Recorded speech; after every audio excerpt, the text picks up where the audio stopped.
Good evening. This is CTV News for Tuesday, July 7th. I'm Gina Barty. And I'm Patricia Malone. Glad to have you with us tonight.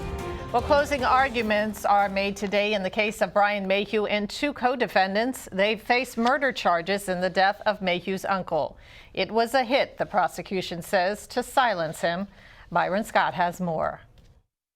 The prosecution told jurors it was Brian Mayhew who ordered co-defendants Anthony Cannon and Stanley Winston to kill his uncle, Nico Mayhew, in December 2012. The reason? To keep him quiet about an earlier double murder that Brian Mayhew committed.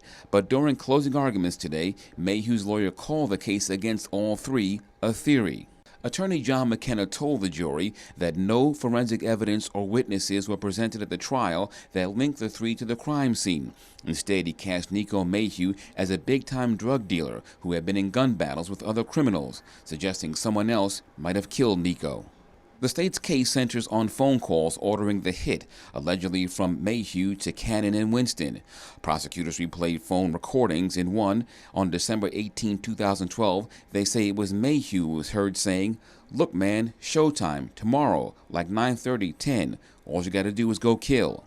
The next morning, at about the same time, Nico was gunned down, his 2-year-old son also injured. The case is now in the hands of the jury. Deliberations began a little after 2 this afternoon, and it's anybody's guess as to how long that's going to take.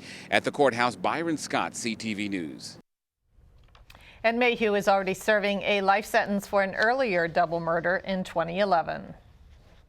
More than a dozen residents are forced to relocate after a fire at an apartment complex in Suitland Monday night.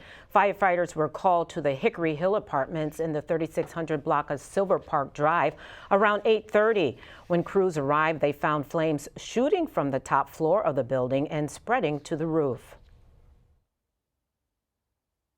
Our fire investigators were on the scene last night, and after the fire was extinguished, they went inside to try to determine the origin, where it started, and what started it. I saw smoke coming out of the bottom of the kitchen, and it was a lot of smoke, and I figured it was probably something to do with the gas or something around here, so we all just got out as soon as we can, and by the time we got out, the place started going up in flames.